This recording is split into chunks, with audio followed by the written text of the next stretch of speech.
O Brasil é um dos países mais desiguais do mundo, graças ao seu passado colonial. Aí a The Economist trouxe uma matéria aí, Heitor Brasil, Wildly Polarized Política. Eu sou péssimo, até mesmo em português, que dirá em inglês.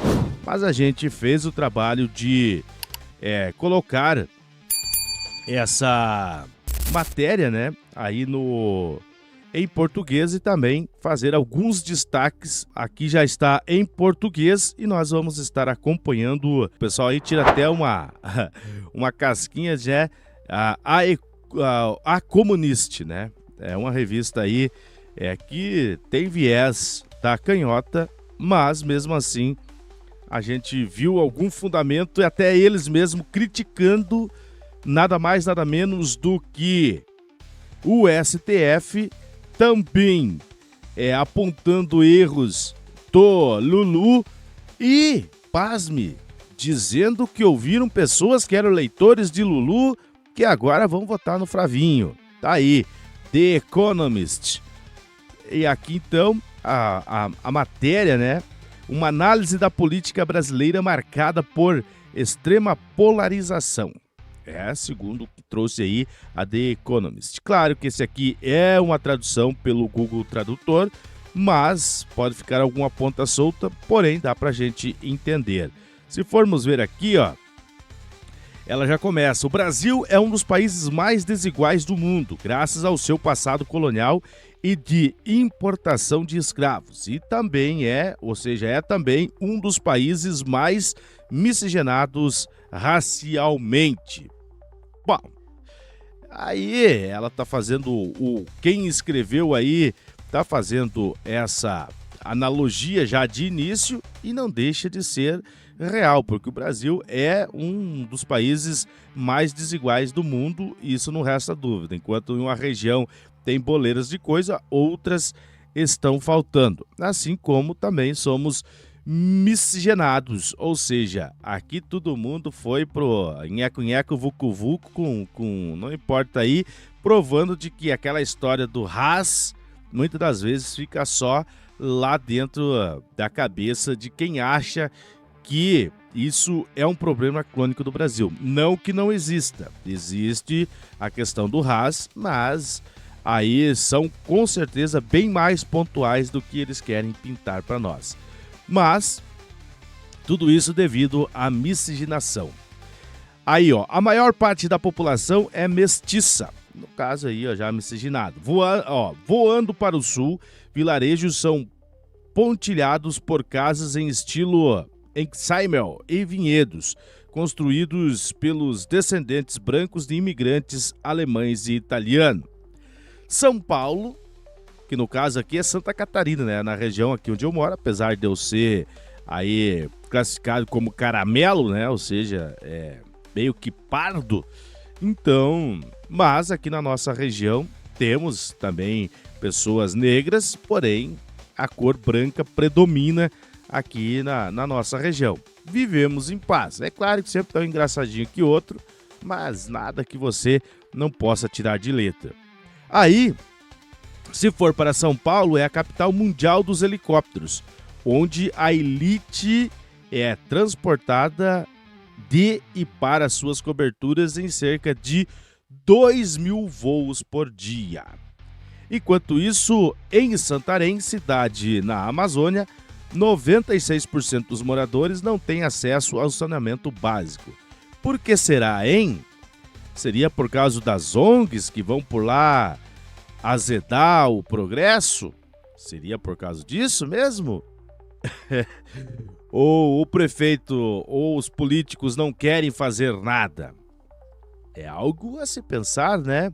A dona Marina poderia responder isso. Por que o saneamento básico que vai ajudar a combater a poluição na natureza não pode chegar lá na Amazônia, né? Então fica aí essa pergunta no ar para os defensores aí. Não que o meio ambiente não precisa ser observado, mas também exageros têm que ser pontuados com certeza. Aí, indo aqui na sequência, nós vemos o pessoal aqui trazendo, ó, na década de 2010, a força política dominante, o Partido dos Trabalhadores, de Luiz Inácio, cambaleava em meio à corrupção. Cambaleava? Isso é ser positivo demais lá, o pessoal da The Economist. Facilitando a ascensão de Jair Bolsonaro, um populista de direita que se tornou presidente em 2019. O Inácio não era populista, né? Ele vinha ali, sindicalista, tal e coisa e tal, mas não era populista, era apenas o Inácio. Em 2015, aqui eu acho que eles erraram, né? Ou foi traduzido errado aqui, mas enfim, foi 2025, por um breve momento, pareceu que o país poderia estar se preparando para seguir em frente quando Bolsonaro foi preso sob a acusação de conspiração para um golpe de Estado. Pelo menos colocar aqui, né, acusação, né? Acusação, né? Pelo menos. Mas aí então, com as eleições gerais marcadas para outubro, muitos pensavam que ele teria que apoiar uma figura moderada de forma ou de fora da família para concorrer em seu lugar. Ué, se ele apoiar essa pessoa, ia ser, vamos dizer que não fosse o Flavinho, tinha que ser uma pessoa que fechasse pelo mínimo uma porcentagem dentro do espectro ideológico. Não concorda comigo? Pois é, né? Mas todo mundo achava que era um, mas foi outro. Porém, o Flavinho tem se mostrado flexível e vamos ver se ele vai fazer aí, quem sabe, esse mandato de transição para que o país, sim, tenha uma paz social. Dito isso, mas ele escolheu então o Flavinho, o senador. Pois é, né? Até The Economist está lá fazendo campanha para outro. Mas não é bem por aí essa questão, porque para entender o que está dividindo os mais de 213 milhões de habitantes do Brasil, a revista The Economist viajou aos municípios que votaram com maior intensidade em Lula ou em Bolsonaro na eleição presidencial de 2022. A grande maioria é profundamente religiosa. A maioria acredita que reformas são necessárias para conter o poder do Supremo Tribunal Federal. A maioria, olha aqui, já começou a apontar algumas brechas aí dos iluminados e tal, né? E também diz que o Brasil pode estar dividido, mas os eleitores têm mais em comum do que imaginam. Ou seja, o Brasil é cristão, é conservador e também, de certa forma, liberal, meu. Mas é claro que o que acontece? Vem um grupo e quer empurrar a goela abaixo que tem que ser 100% daquele ali, vem outro e diz que tem que ser 100% daquele outro. Dentro do grupo, eu concordo plenamente. Para você participar de uma igreja, por exemplo, você vai ter que seguir a doutrina e a liturgia apresentada ali segundo o ponto de vista dos líderes daquela igreja. Não gostou, tem outra igreja. E se não gostou de estar na igreja, não precisa de igreja também para você estar em contato com Deus. Basta você estar em contato com Deus, porque Ele busca adoradores que o adorem em espírito e em verdade. Isso foi uma resposta para a samaritana que perguntou: aonde devo adorar? No monte ou no templo? Ele não disse nem no monte nem no templo. Ele disse que busca verdadeiros adoradores. Então, é bom estar em comunhão, é bom estar entre irmãos, mas se aquela liturgia não te serve, então você vai querer implodir a igreja. Então, dentro do grupo, tem que pensar igual. Mas, no quesito macro, tem que ter diálogo, senão vai haver rajada de guarda-chuva e furadeira toda hora, né? Aí, ó, em Petrolina, cidade do Nordeste, fica claro para que lado pendem os eleitores. Uma réplica da Estátua da Liberdade em frente a uma loja de departamento pertencente a um empresário bolsonarista, no caso o velho da van, né, foi incendiada. O pessoal tacaram fogo lá na estátua do velho da van. No caminho para Guaribas, cidade de 4.500 habitantes, onde 94% votaram em Lula na eleição anterior, pontos de distribuição de gás de cozinha subsidiado, um de seus principais programas de assistência social, surge ao longo da avenida principal. Ou seja, né, antes eu recebia direto no aplicativo, né, no PEX, mas agora tem que ir lá fazer a filinha e pegar o gás, e aí que se chama os tais colégios eleitorais, né? Aí o dono da revendedora lá é ligado aos amiguinhos do rei, e daí diz, ó, se não votar no Lulu vai perder o gás, né? É bem provável que isso aconteça. E não é pouco não, e não só para aquelas bandas aqui pro sul também. Tem alguns municípios aí mais necessitados de auxílios governamentais e pode acontecer essa situação também. Seguindo aqui, ó, temos então o conflito e consenso. Cerca de 19 milhões de famílias no Brasil, aproximadamente um quarto do total, recebe o Bolsa Família. E 7 milhões delas o recebem há uma década ou mais. Muitos beneficiários têm empregos de baixa remuneração. Em Guaribas, por exemplo, o censo lista 151 famílias monoparentais. No entanto, 617 famílias declaram ao cadastro de assistência social que eram chefiadas por um único responsável. Muitos, evidentemente, não admitem ter um segundo provedor de renda em casa. Ou seja, o famoso Jack, o famoso parará, tiruru, né? Não está com o registro de casamento homologado. Aqui na nossa região a gente fala estão ajuntados, né? Ou estão acolherados. É aquele relacionamento de vamos ver se dá certo e para sempre. Então, aí na hora de dizer quem que provê, não, eu moro sozinho, né, e tal, coisa e tal. Então, por aí já começa o Jack brasileiro. Depois querem que mude lá em cima, sendo que quem chega lá em cima é justamente muitos que saíram aqui de baixo, acostumadinhos com o jeitinho brasileiro, e daí fica mais difícil ainda do negócio acontecer.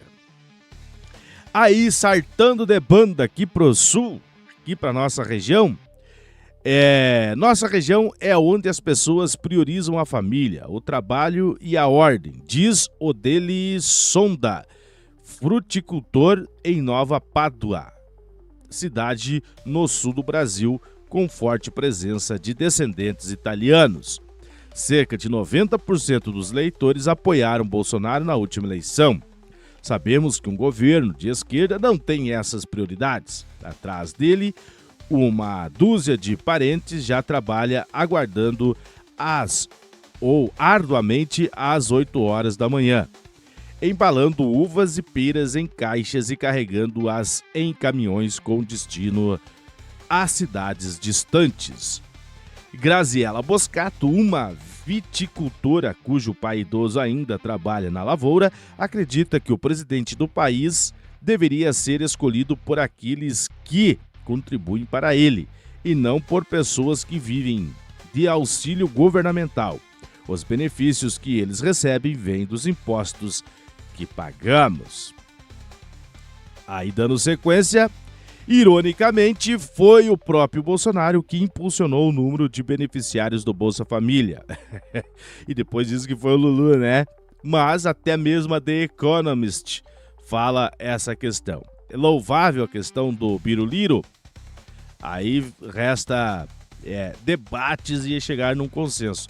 Mas acredito que esse aumento acabou sendo justamente por causa daquele período do Xing Ling. E então chegou-se o auxílio, né? Brasil, o auxílio aí, e levado para as pessoas que precisavam. E ali, então, muitos acabaram ficando. Porém, entretanto, todavia, Bolsonaro tinha como prioridade emprego. Ou seja, você vai receber isso aqui, vai passar por um tempo de transição até você deixar de ser assistido pelo governo e começar a andar com as suas próprias pernas.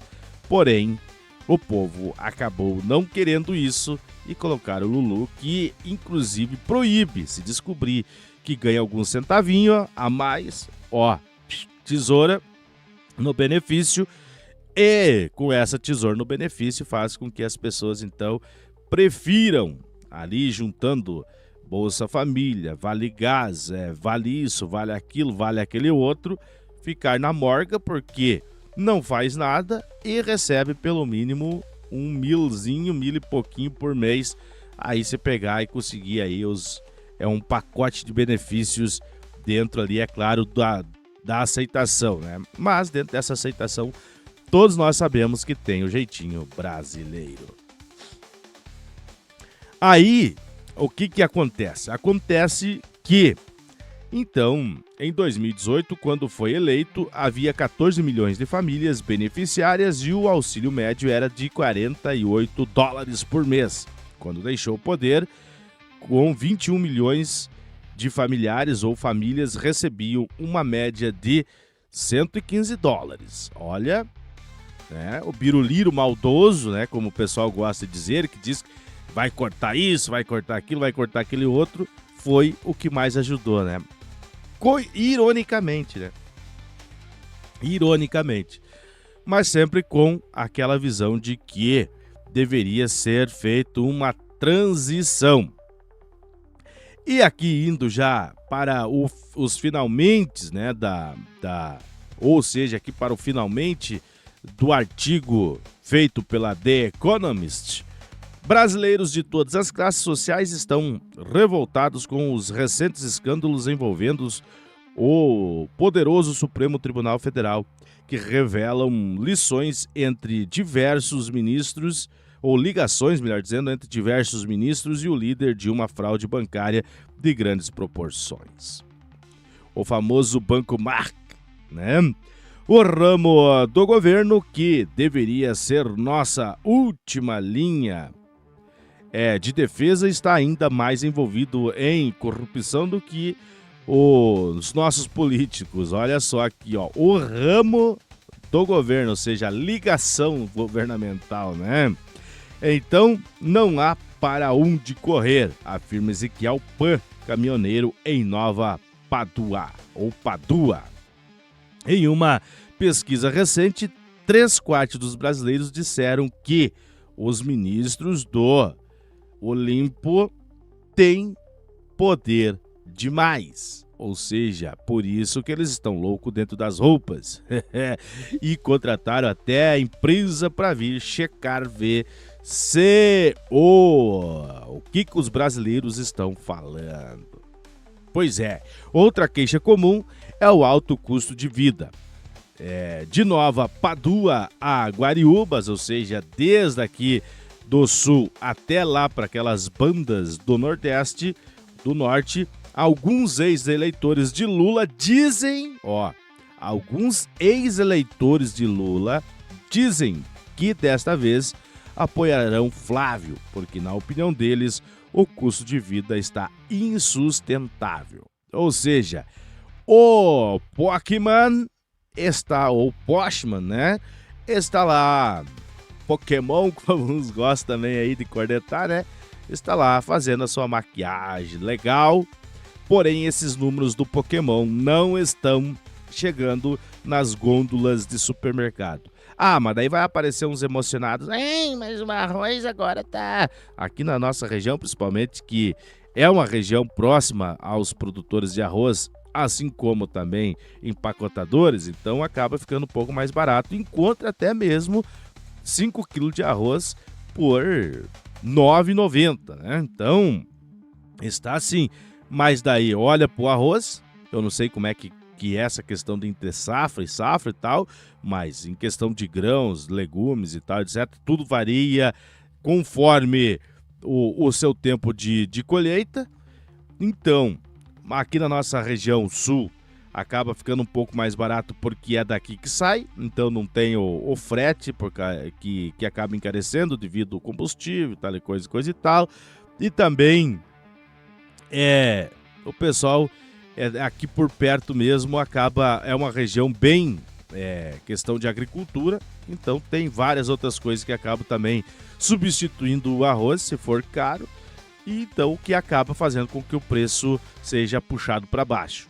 Mas também não podemos usar como parâmetro aqui para nível nacional, porém, se for colocar mesmo dentro do contexto, ele está mais barato. Mas enquanto ele está mais barato, o azeite está mais caro, o café está mais caro, a proteína está mais caro, ou seja, um absurdo de caro. Então o pessoal está vendo que o dinheiro que ele usava para o rancho do mês já não está sendo o suficiente mais para ele sobreviver o mês inteiro, o que faz com números do Pokémon sejam apenas números. Então, muitas pessoas insinuam dificuldades para pagar as suas dívidas. 1 em cada 4 brasileiros afirma estar com pagamentos atrasados. A taxa básica de juros no Brasil é de impressionantes 14,75%. Ou seja, para atrair investidores exploradores do suor do brasileiro, que é assim que a economia ou alguma coisa oferecer algum risco, eles sacam o dinheiro deles e vão investir em outro lugar. Há quem diga que eles pegam dinheiro emprestado no Japão a preço muito aquém ali, a juros, né, muito baixos, e vem aqui, investe no Brasil, explora no Brasil para ganhar aí em cima do juro, ou seja, não planta, não colhe, não produz e só ganha dinheiro emprestando e arrancando o lombo de quem produz. Os créditos do Lulu, né? Inclusive vem aí o Desenrola 3.0. Na verdade é o Desenrola 2, né? A gente corneta já por causa que já está um passo à frente, né? Mas enfim, a taxa média anual dos cartões de crédito subiu para incríveis 452%. Tá aí então a matéria, né, do The Economist. Nós demos aqui uma parada por causa que desconfigurou aqui o nosso